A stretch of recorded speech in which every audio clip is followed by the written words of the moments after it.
at least in America, it always, our amnesia always takes over.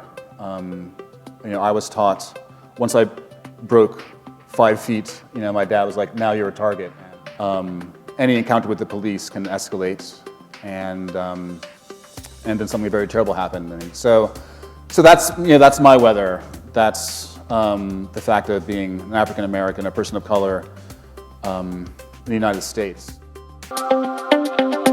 Bob Hepburn is the Director of Community Relations and Communications at the Toronto Star, and we're very honored to have him here tonight to introduce our speakers. Bob. Desmond Cole. He's an award-winning freelance journalist and activist based here in Toronto. And for the last year and a half, he's been a regular opinion page columnist for the Star.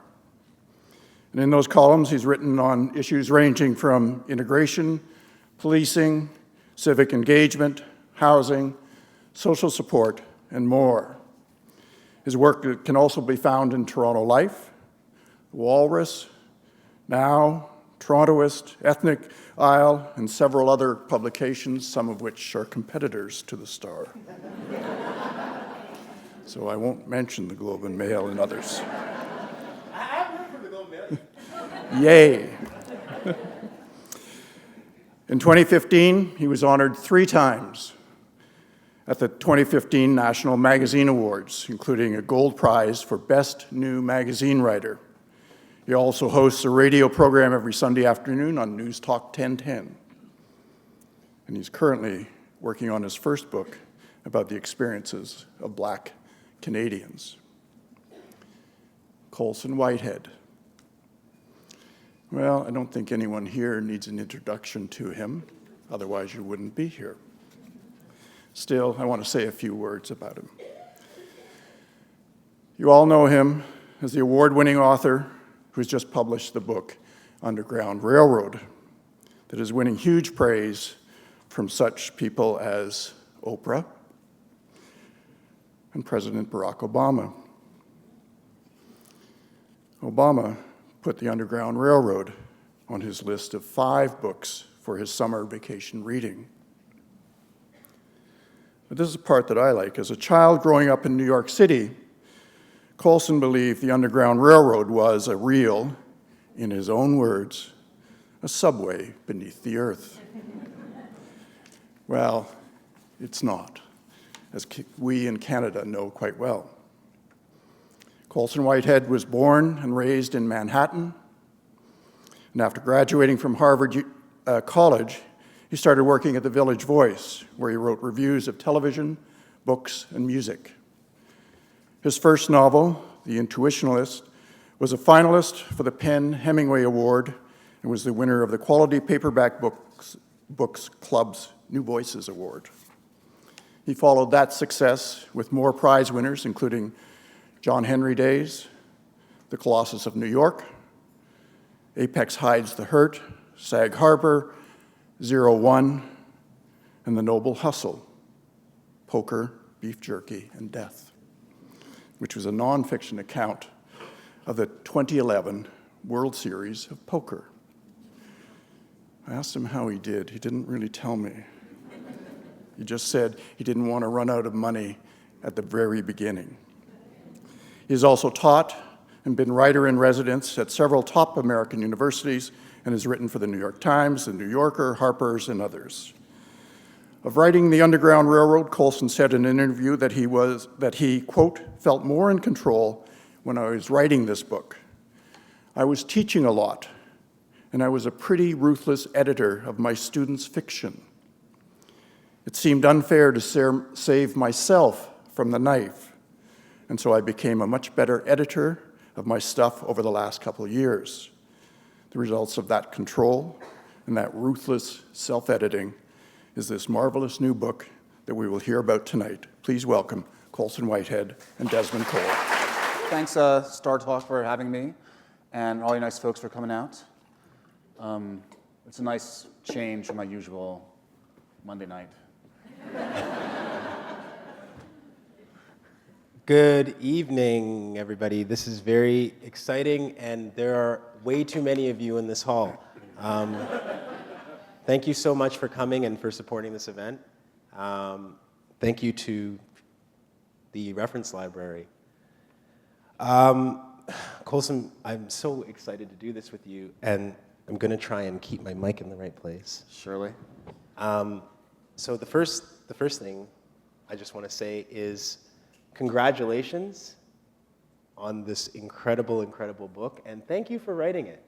It's beautiful, and I want to congratulate you on this effort. No, thanks, man. Thanks.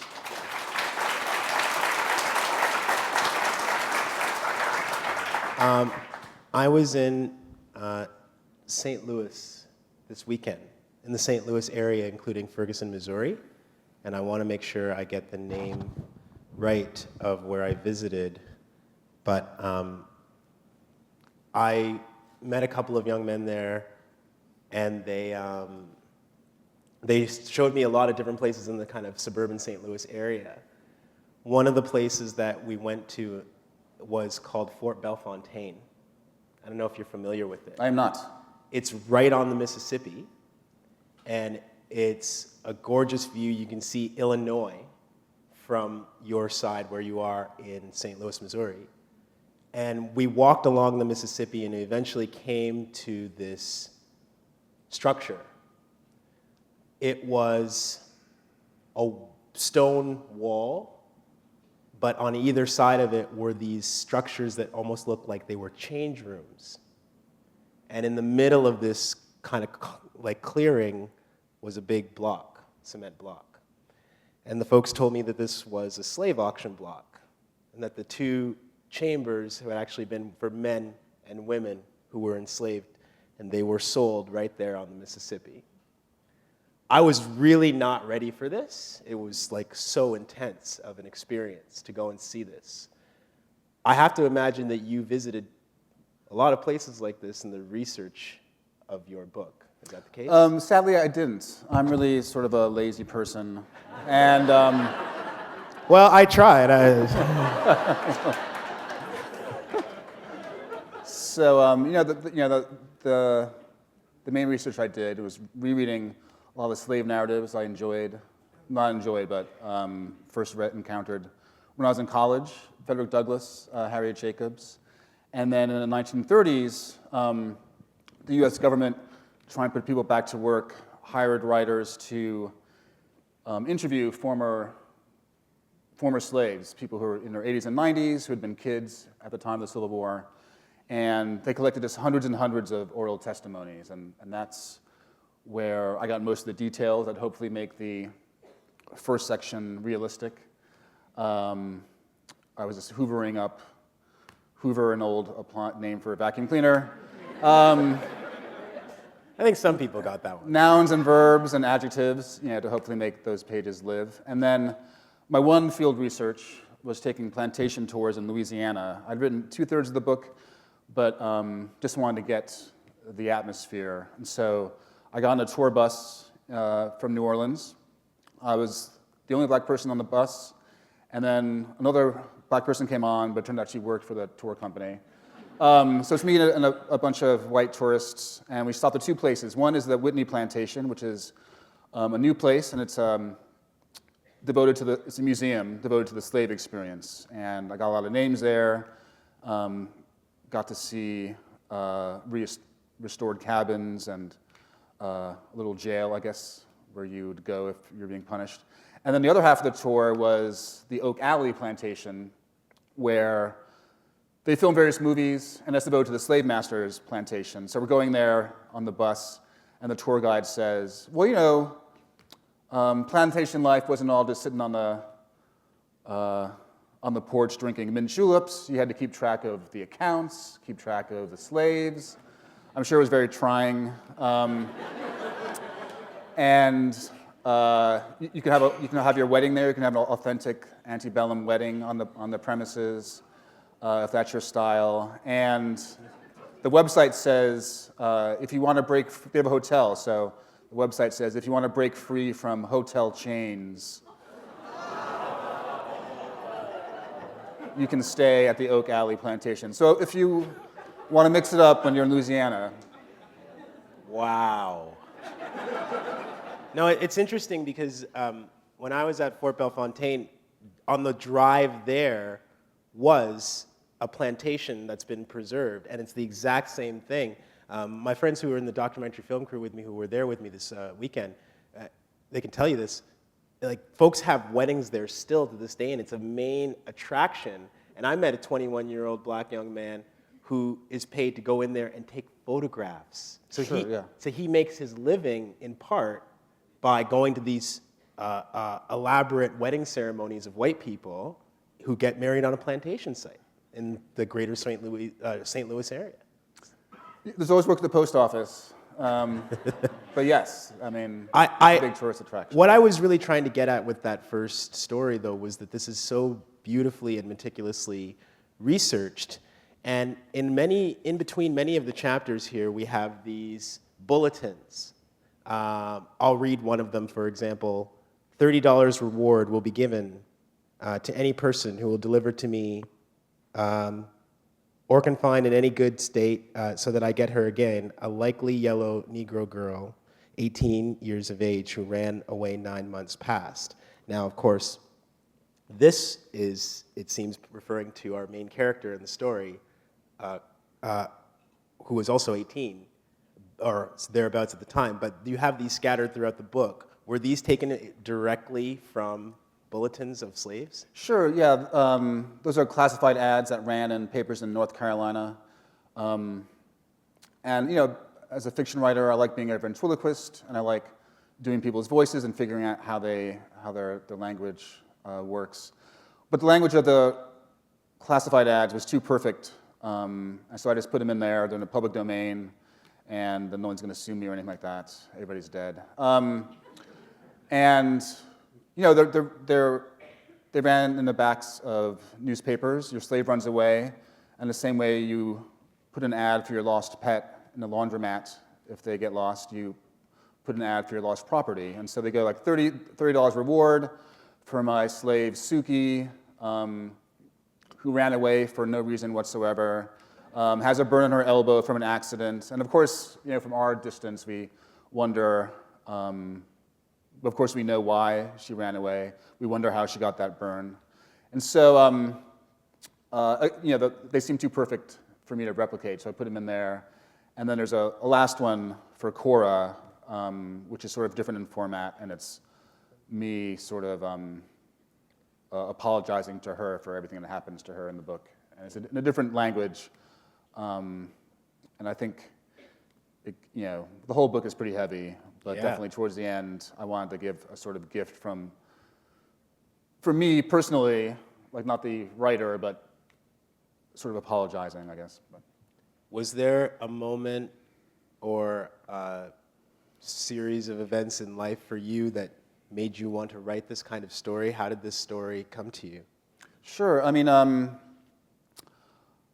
guess my first couple of books started from premises, like weird what-if questions. And so John Henry Days, about the folklore hero John Henry. What if we updated this industrial age anxiety tale for the information age?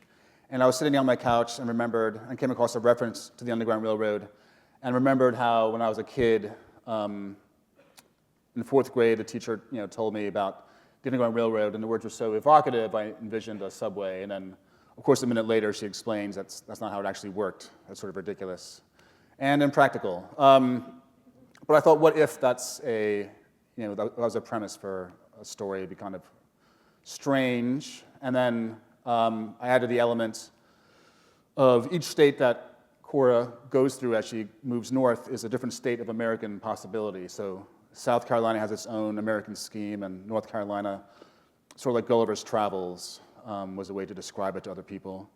But I knew if I started then, I would fuck it up, so I decided to wait. And the idea seemed like I wouldn't be able to pull it off, you know, when I was 30, sort of a Gen X douchebag kind of person. But if I wrote more books and became a better writer, I might be able to pull it off. And then about 2.5 years ago, I had another book that I'd sold to my editor, and I was ready to go. And I decided to tell my wife, but I wasn't sure, so I decided to tell my wife about the Underground Railroad idea. Sometimes in a marriage, you have to talk to kill the silences, make conversation. So I told her about this other idea, and she said, I don't want to say that the book you're working on now about a Brooklyn writer having midlife crisis is dumb, per se. But this Underground Railroad book sounds pretty good. So that was one, and then I told my agent I had this other idea, and I've worked with her for many years. And she said, well, both ideas sound good, which wasn't really helpful. But then she did something she never does, which was email me on a Sunday, and she said that Underground Railroad book sounds really good. So that was two. And then Wednesday is shrink day, so I went to my shrink, and I told her about it, and she was like, what are you, crazy? Well, I mean, we both know you're crazy, but you should definitely work on this book with your issues and whatnot.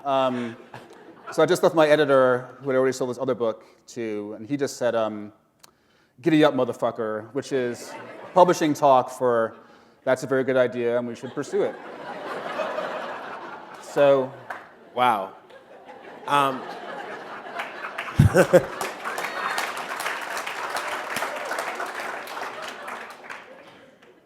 You mentioned the impracticality. You mentioned the impracticality of subways, which is something we know about here in Toronto, so I just want to put that out there. In all seriousness, though, was there something about working on this book that was therapeutic for you? This is a story that goes really, really deep into real, documented experiences of African people, and it's uncompromising. I mean, it takes such a real and honest and raw. I know that word like raw gets often very used, but was this a form of you working out some stuff for yourself? Yeah, well, no, I think, whenever, depending on the project, I'm trying to figure out something about myself or about the world, and I think this book was definitely falls into the latter category. Once I committed to the idea, I had to start doing research, and then,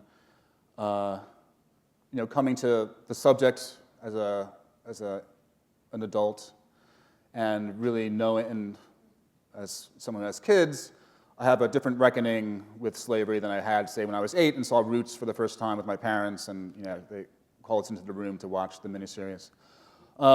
So reading all the slave accounts I mentioned before, and realizing, with an adult perspective, the depths of the brutality, it was depressing. In order to have a realistic story, I was going to have to put it on the page, and I was going to have to put Cora and the other supporting cast through some very terrible things, and this, as a writer and a person, it was hard to contemplate that, getting that level of reality in the book. But of course, that's only a sliver of what people actually went through it, endured. So I don't know where my family ended up when we were brought from Africa. Did they live and die in Georgia or Florida?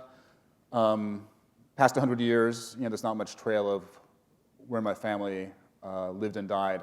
So just to testify for them, I wanted the book, that first section before I start deforming reality, to be realistic, and for everyone else the other millions who went through it. Before I started playing with the historical record, I wanted to get it right. And so that first section is brutal, because that's the way it was. I found most of the book to be brutal, even in parts where there's moments of relief. You're always kind of brought back to the sobering reality that these black escaped African slaves, in the case of our main character and her friends, the reality that just they can't escape it anywhere. I thought of you the other day and of this talk. I went and listened to a talk by Dion Brand, who is one of our great literary treasures in this country.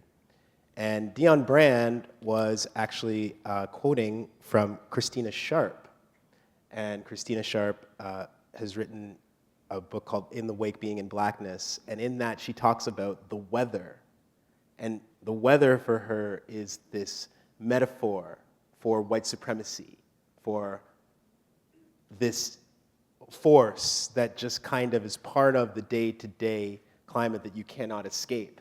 And I thought of you as I was rereading, and I just want to quickly read this passage here from close to the beginning of the book, where you're talking about Cora, our main character, and you say that Cora and the people who were on the plantation were treated to the same Randall hospitality, Randall being the master, the travesties so routine and familiar that they were a kind of weather, and the ones so imaginative in their monstrousness that the mind refused to accommodate them. Can you talk more about this idea of white supremacy and anti-black racism as being the weather in the United States, of being the background of the kind of ever-present force that you can almost count on and predict, like sunrise and sunset? Well, I mean, if you're writing a book about race, you're always talking about the present. You can be talking about the past, but you're always talking about the present. And so people have talked about, were you inspired by Ferguson, by Black Lives Matter? And the answer is no. I mean, I think we're having this conversation about police brutality right now, and it's one of our periodic eruptions about law enforcement. And at least in America, it always, our amnesia always takes over. I was taught, once I broke 5 feet, my dad was like, now you're a target, and any encounter with the police can escalate, and then something very terrible happened. And so that's my weather. That's the fact of being an African American, a person of color in the United States. And so, in terms of the eternal atmosphere, in the book there are slave patrollers. Slave patrollers were the police force in the South before there were actual cops, and they could stop any black person walk down the street, free or slave, and demand to see their papers. And if you didn't have your papers, you'd be taken to jail, beaten. If you ran, you could be shot, taken back to your master, and they had complete authority over any black person they saw. And the language that, in the slave narratives, that describes being stopped by a slave patroller is the same language I would use in being stopped by the police. That's what's so striking. Stop and frisk. And we have something called carding here in Toronto, which is, again, exactly the same. Yeah, and the way I would describe it, you describe it, the same nouns and verbs were at the disposal of slaves 150 years ago and now. So I'd have to push parallels with the treatment of slaves and the present, because we only have so many words and they're describing the same thing.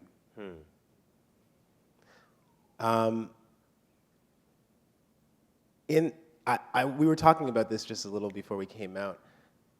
There are several moments in this book where the main character exhibits exceptional heroism. And in the face of these just overwhelming circumstances that are meant to destroy every black person.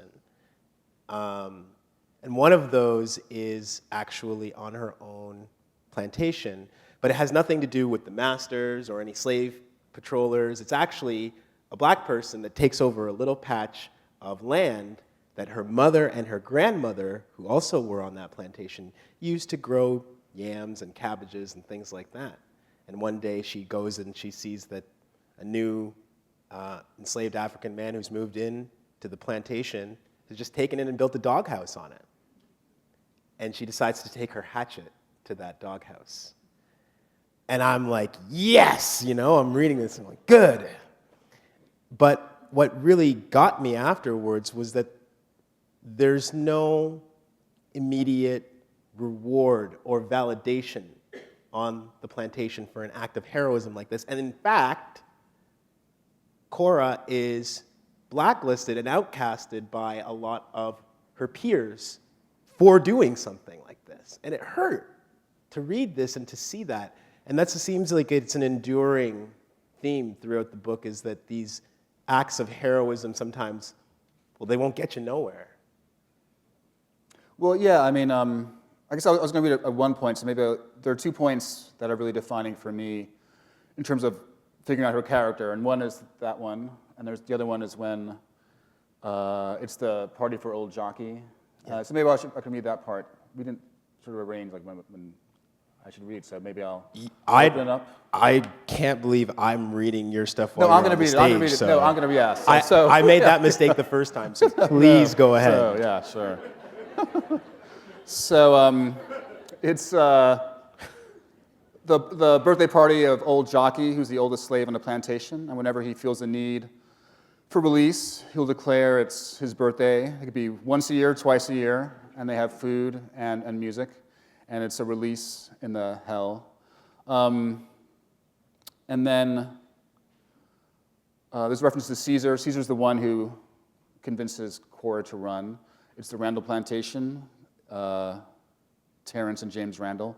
And there's a boy, Chester, who is an orphan on the plantation, and Cora has taken him under her wing. And so this is the second of those 2 moments. One is the hatchet moment, and that appears here, and this is the second moment, which makes conditions on the plantation deteriorate so much that she has to leave.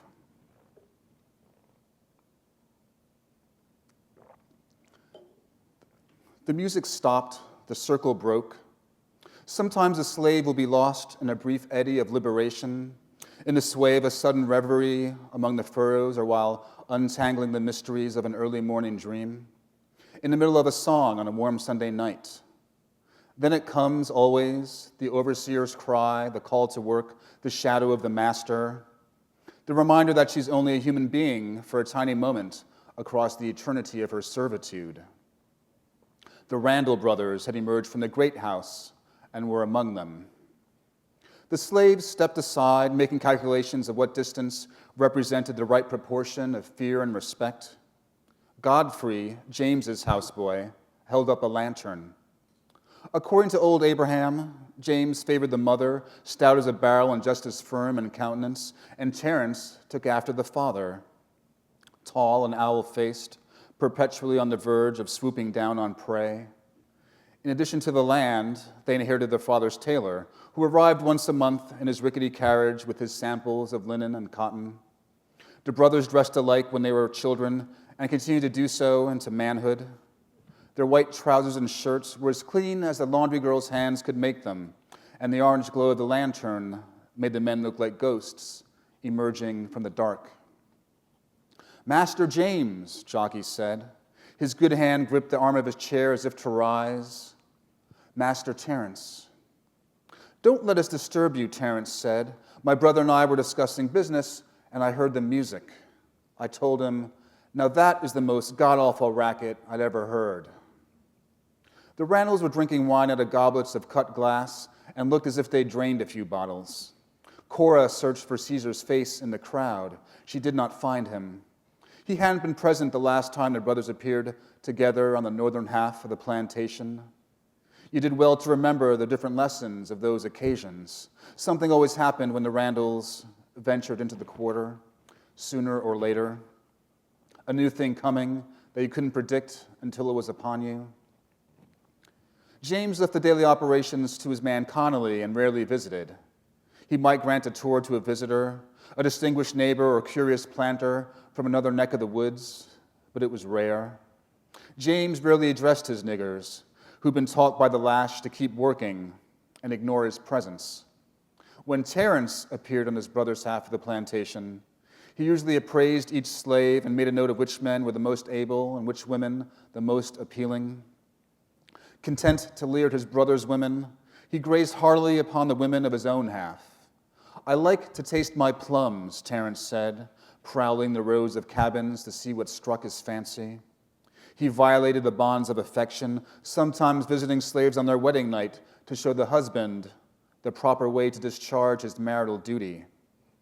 He tasted his plums and broke the skin and left his mark. It was accepted that James was of a different orientation. To hear his valet, Prideful, tell it, James confined his erotic energies to specialized rooms in a New Orleans establishment. The madam was broad-minded and modern, adept in the trajectories of human desire. Prideful's stories were hard to believe, despite assurances that he received his reports from the staff of the place, with whom he'd grown close over the years. After all, what kind of white man would willingly submit to the whip? Terence scratched his cane in the dirt. It'd been his father's cane, topped by a silver wolf's head. Many remembered its bite on their flesh. Terence said, "Then I recollected James tell me about a nigger he had down here, could recite the Declaration of Independence. I can't bring myself to believe him. I thought perhaps tonight he can show me, since everyone is out and about, from the sound of it." James said, "We'll settle it. Where is that boy, Michael?" No one said anything. Godfrey waved the lantern around pathetically. Moses was the boss, unfortunate enough to stand closest to the Randall brothers. He cleared his throat. "Michael dead, Master James." Michael, the slave in question, had indeed possessed the ability to recite long passages. According to Connolly, who heard the story from the nigger trader, Michael's former master was fascinated by the abilities of South American parrots and reasoned that if a bird could be taught limericks, a slave might be taught to remember as well. Merely glancing at the size of the skulls told you that a nigger possessed a bigger brain than a bird. Michael had been the son of his master's coachman, had a brand of animal cleverness, the kind you see in pigs sometimes.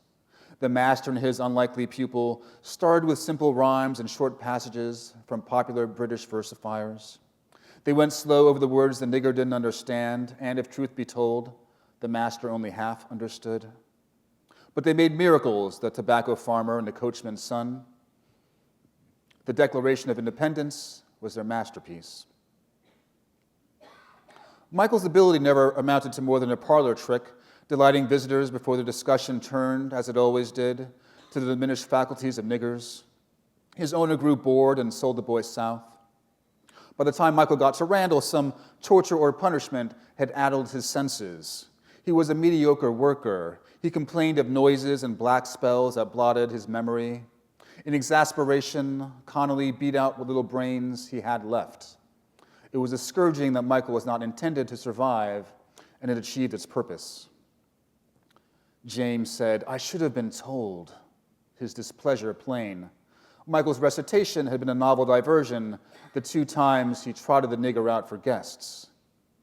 Terence liked to tease his brother. "James," he said, "you need to keep better account of your property. Don't meddle." Terence continued, "I knew you let your slave have revels, but I had no idea they were so extravagant. Are you trying to make me look bad? Don't pretend you care what a nigger thinks about you, Terence." James's glass was empty. He turned to go. "Oh, one more song, James. These sounds have grown on me." George and Wesley, the musicians, were forlorn. Noble and his tambourine were nowhere to be seen. James pressed his lips into a slit. He gestured, and the men started playing. Terence tapped his cane. His face sank as he took in a crowd. "You're not going to dance? I have to insist. You and you." They didn't wait for their master's signal. The slaves of the northern half converged on the alley, haltingly, trying to insinuate themselves into the previous rhythm and put on a show. Putting on a show for master was a familiar skill. The small angles and advantages of the mask, and they shook off their fear as they settled into their performance. Oh, how they capered and hollered, shouted and hopped.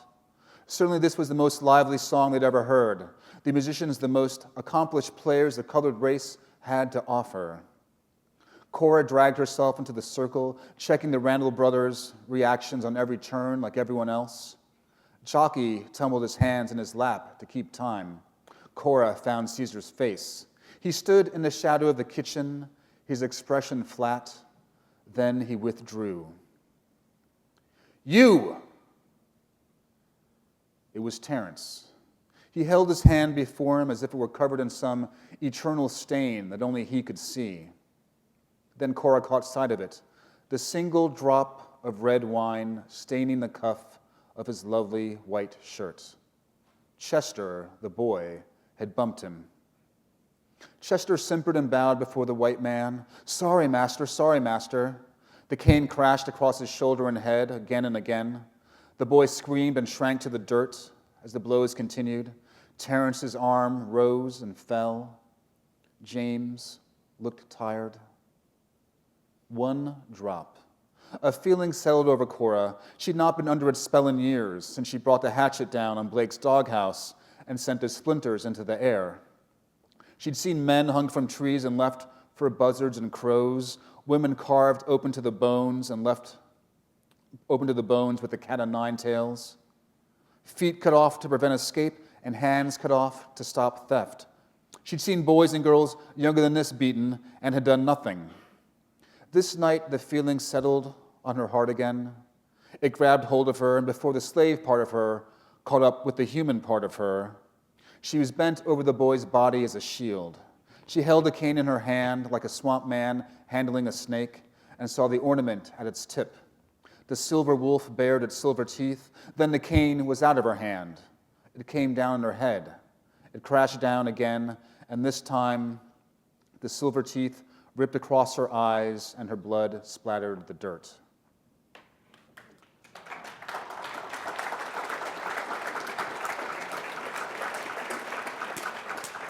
So you brought the doghouse and how she gets no reward for standing up to the bully. Yep. And I think what's important, I think for her, is, as it's described there, the human part of her getting in front of the slave part of her. Yes. And when I tried to figure out the kind of bravery it would take to make that run, not everyone could do it. The punishments were severe. Once the con became such a huge economic engine, you had to have punishments. Cutting off feet to set an example so other slaves don't run away. Cutting off hands to stop theft, because Lord knows if you steal a loaf of bread from the kitchen, you have to be punished. So trying to think of what someone like Cora is, those two moments for me are very important in getting into her idea of being courageous and taking that step off the plantation, that act of bravery, and running north to a place of refuge that you hope exists. You have no idea because you never left the plantation before. I want to come back to this idea of the slave part of an individual versus the human part of an individual, because I think that that's a really interesting and fascinating idea. But what happens after Cora receives this horrible beating from one of the Randalls is that she goes back to the part of the plantation, the cabin that she lives in, and she was kind of sent there when she became an orphan because her mother also ran away, and you could be sent to this one kind of cabin of the outcasts, essentially, all women. If for any reason you could be an orphan, you could be ill and too sick to work, and so Cora gets sent there, and after she gets beaten, she goes back, and the only people who are really there to comfort her are these women. This cabin is referred to as the Hob. The Hob is the place of these women outcasts. And you revisit this idea a couple of times in the book, including when Cora is in North Carolina, which is a very different, South Carolina. Different set of circumstances entirely from where she was on the plantation. But she is in this dormitory and learns that there's a section of the dormitory for women who, again, seem to be unable to cope with the day-to-day of life, are ill. Why does this idea of these black women who kind of seem to have to form these support groups for each other and these networks for each other, why is that idea so important to you? Well, I was really just trying to come up with a psychologically credible plantation for me, writing in 2015. And so reading the oral narratives of former slaves some of whom worked as a single domestic in a townhouse in Maryland, on a two-family farm in Virginia, or that plantation we know from pop culture, that 100-person plantation, freed me to come up with my own. There's so many different, sort of millions of different arrangements, and so that freed me to come up with my own plantation. And so I wanted a psychologically credible plantation. And writing now, we know what trauma is and post-traumatic stress disorder. Going back to what you were saying about the atmosphere, the daily atmosphere of oppression, the slaves weren't post anything. They experienced trauma every single day of their lives, every minute. What does that do to you? So if you have 100 people on a plantation, and the Randall plantation is like 100 people, they're severely damaged, and they're not going to be all on each other's side. I think in pop culture we have this idea of the plantation is like an Uncle Tom maybe, but everyone else is like has each other's backs. It seems from my view of human interactions, which perhaps is dim and sad, but if you have 100 people in a room, 10 people are great, 10 people are terrible, and most people sort of vacillate between these two extremes. If you've been brutalized every minute of your life, and you continue to be brutalized, most people are acting in a very selfish self-interest, just trying to make it through the day, and every little thing, like chorus plot that is taken by the bully, is important. Every little piece of self-respect, and you're not going to be helping each other. And then, what do we do with the people who are infirm, who are mentally unstable? We ship them off to institutions, and so the cabin on the plantation is where you ship off the misfits who don't fit into plantation life, and that continues into the scheme in South Carolina. I talked earlier about the way each state has its own character. Well, South Carolina, where Cora first ends up, her first stop on the railroad, their scheme of how to deal with the Negro problem is to buy up slaves, give them jobs, housing, and education, and try to help them become decent, upstanding individuals. And there I'm sort of playing with America's Great Society programs in the 1960s. What happens when you have this so-called benevolent government helping with the underclass, and what can go wrong? And so it plays out, and it seems up being a very nice place, and of course it comes back to reality. And part of that reality is, what do you do with the people who are damaged? And you put them in a special dorm where you don't have to deal with them, and we can get on with our lives without thinking about this problem that's among us. So, I was deforming reality with these different schemes for states, but then trying to make it psychologically realistic for me. Yeah. Excuse me. Let's talk about language, because this idea of the part of individuals in your story who are slaves, or maybe the part of their mind that is enslaved, sure, yeah, if you want, and then the part of them that still just instinctively wants to run away all the time. I've been thinking a lot lately about the way that we use that word slave, especially in this part of the world. And you use it in a very specific way in the book. And I wonder what you think about the application of that word, because sometimes it is used so loosely that it almost sounds like slave was an occupation, right? It almost sounds like something that you did for your day job, and it completely totalizes the person. So while I'm not criticizing you at all for using the word slave in your book, or describing it as such when you talk about the book, what do you think of the larger application of this word slave, rather than kind of talking about people who were enslaved, and remembering that this was done to people and was not a condition of their character? You mean the migration into everyday language, like, I was working like a slave at work, or? Well, that too. I mean, that's exactly, because... Yeah, I had a friend who's a dominatrix, and she'd always complain about her clients. And it's like, my slave is so stupid. It's like, stop saying slave all the time. But she's just talking about her work, and that's the language of her work. But it's like, I don't know. I don't have deep thoughts about it. What do you think? I think that while it's an important and useful word, I kind of had a thought experiment recently where I was like, what would happen if people were not allowed to use the word slave for like a year? and what would happen if people had to just talk about enslaved African people. Because when you say that somebody was a slave, you remove the person who's doing the action to them. They're invisible.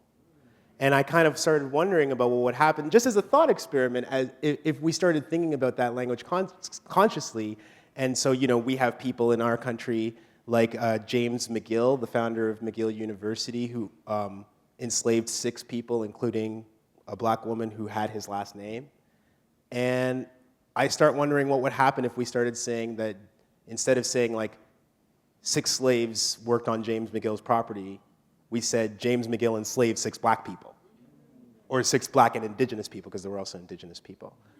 So that's what I think. I think that, like, I don't want to fall too comfortably into that word, because I don't ever want it to characterize what was done to us. Surely, no, until I hear. That's what I think. Moving right along, I also,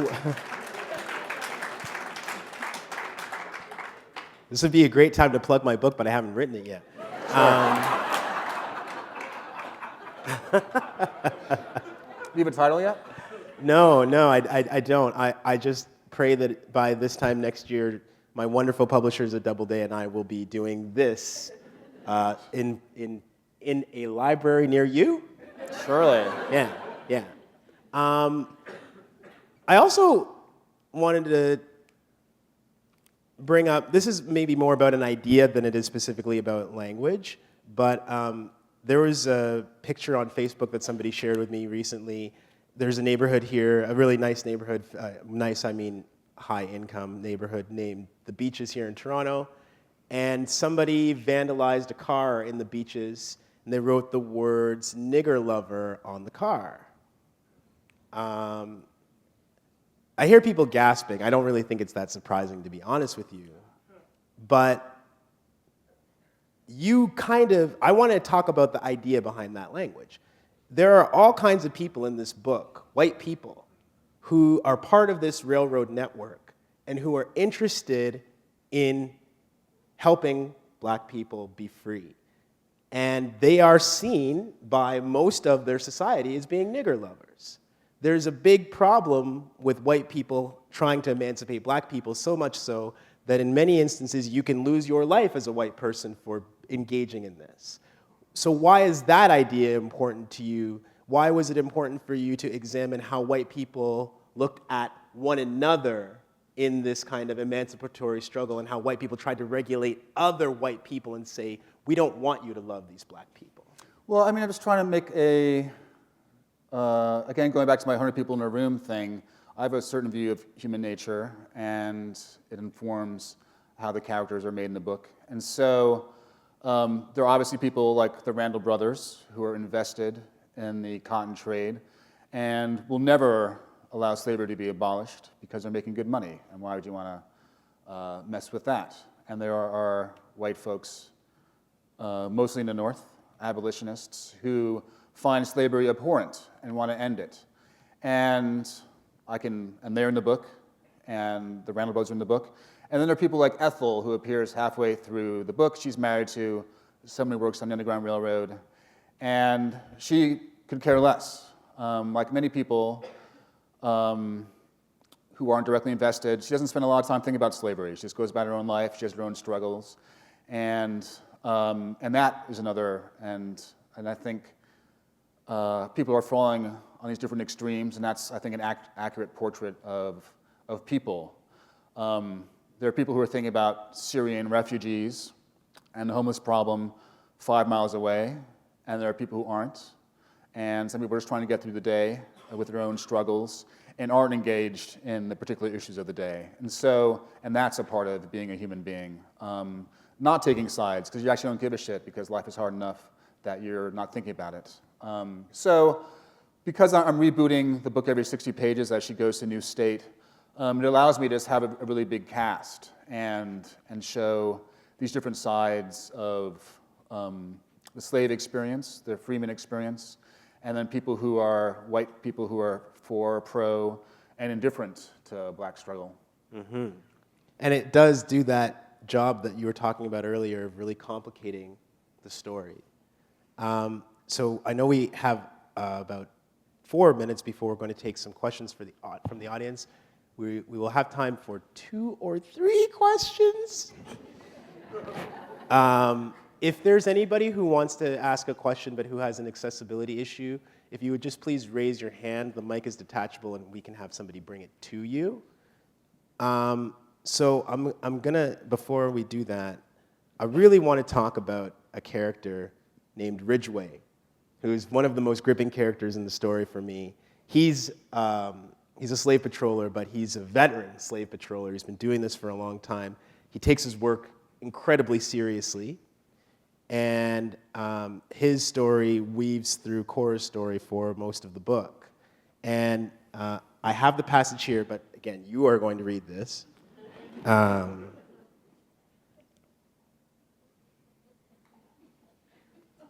So,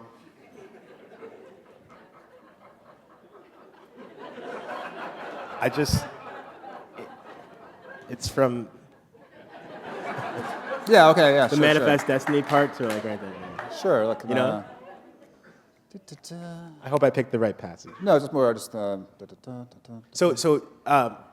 this is so arrogant of me, but I'm going to set it up.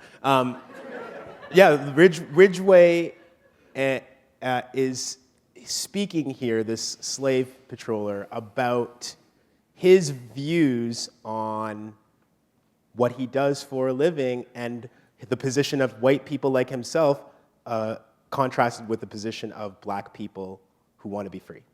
Sure. It gets a little talky here. I think in this book I was really reining myself in, and I think if I'd written this book 5 years ago, this would have been like a 10-page monologue. And now it's like 2 paragraphs. So looking at it, I'm like, all right, Colson, compression, Colson.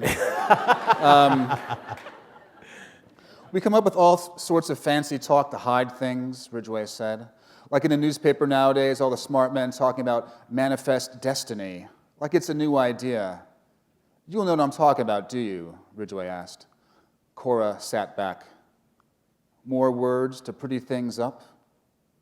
Ridgway continued. It means taking what's yours, your property, whatever you deem it to be, and everyone else taking their assigned places to allow you to take it, whether it's red men or Africans giving up themselves so we can have what's rightfully ours, the French setting aside their territorial claims, the British and Spanish slinking away.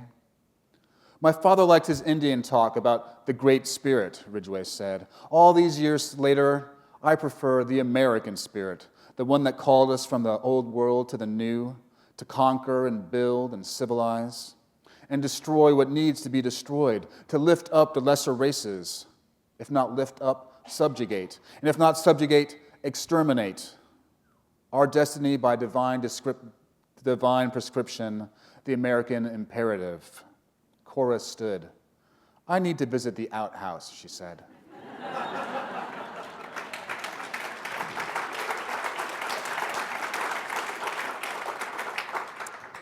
So to follow up, I guess that is really powerful for me. And when you say that you're kind of always writing about the present even when you're not.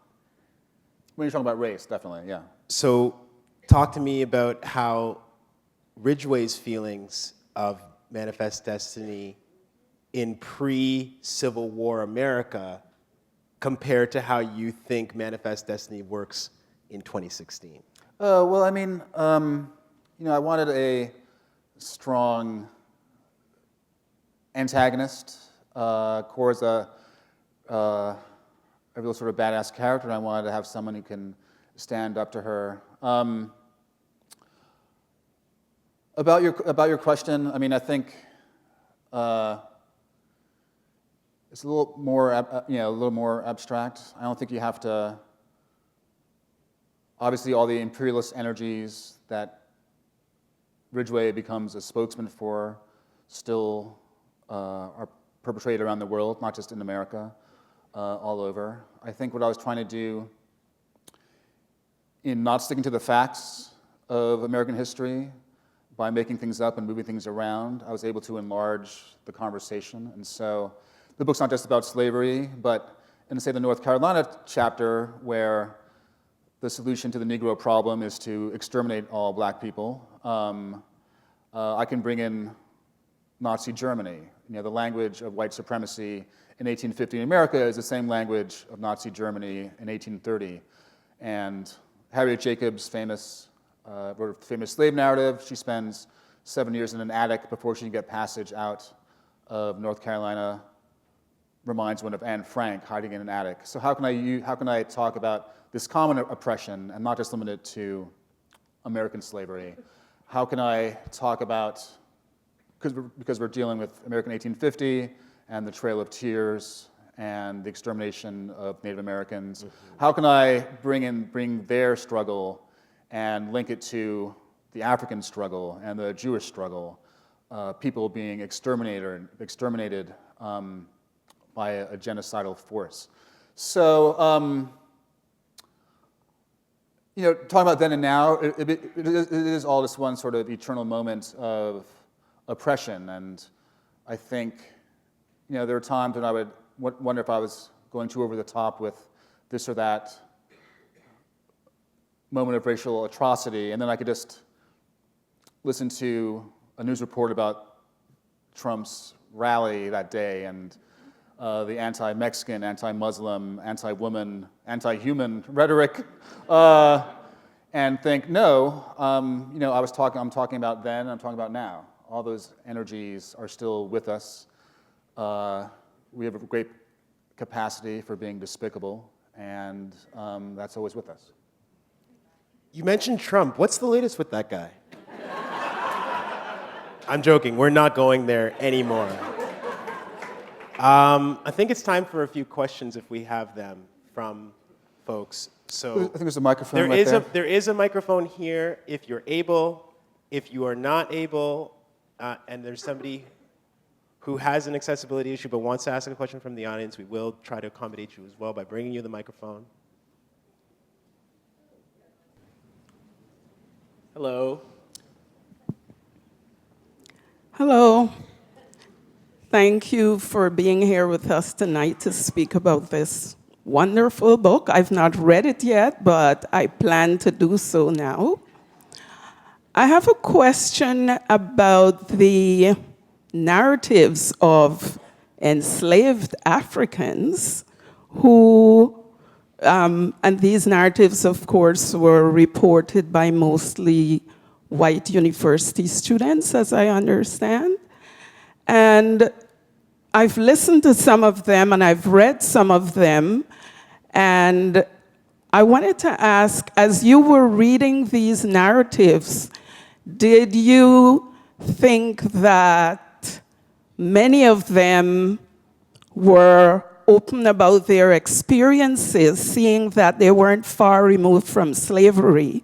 Or do you think they were intimidated by the fact that they were being interviewed by young white people who they might have felt that these were the children of the people who enslaved them or the grandchildren?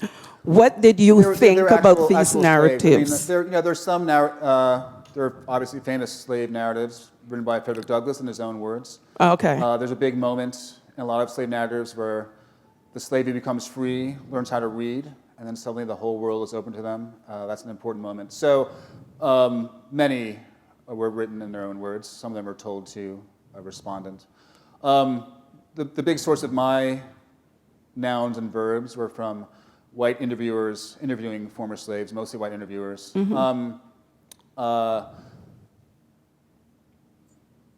Did the recording technology capture everything? Was everything written down? That's not so much important to me. Okay. So I think your question, as a fiction writer, is not necessarily the first thing on my mind. Okay. I'm always just trying to steal things and get some cool verbs and get them to work for me. So that's more of a historian's concern. Okay. But I hope you enjoy the book, and thanks so much for coming. Okay. And sorry, the word drapetomania came to mind as you were talking about Cora separating her slave self from her human self. What was the word, sorry? Drapetomania.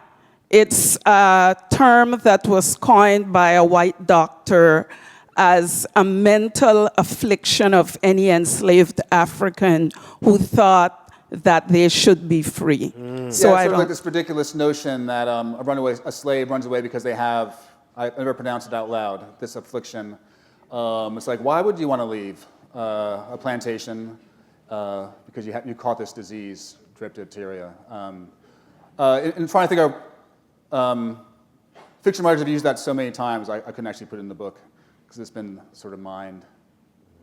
Loved your book. Thank you for that. There's a character I want to ask you about. I can't think of his name now, but he's Ridgway's boy. And it blew my mind. I couldn't take it. And I wanted to know where that came from, if that's just wholly fictional out of your head. Homer Ridgway has an assistant named Homer, who's like a 10-year-old black kid. And people have asked where he comes from, and my response is, Homer's gonna Homer. He's the scariest character I've read this year.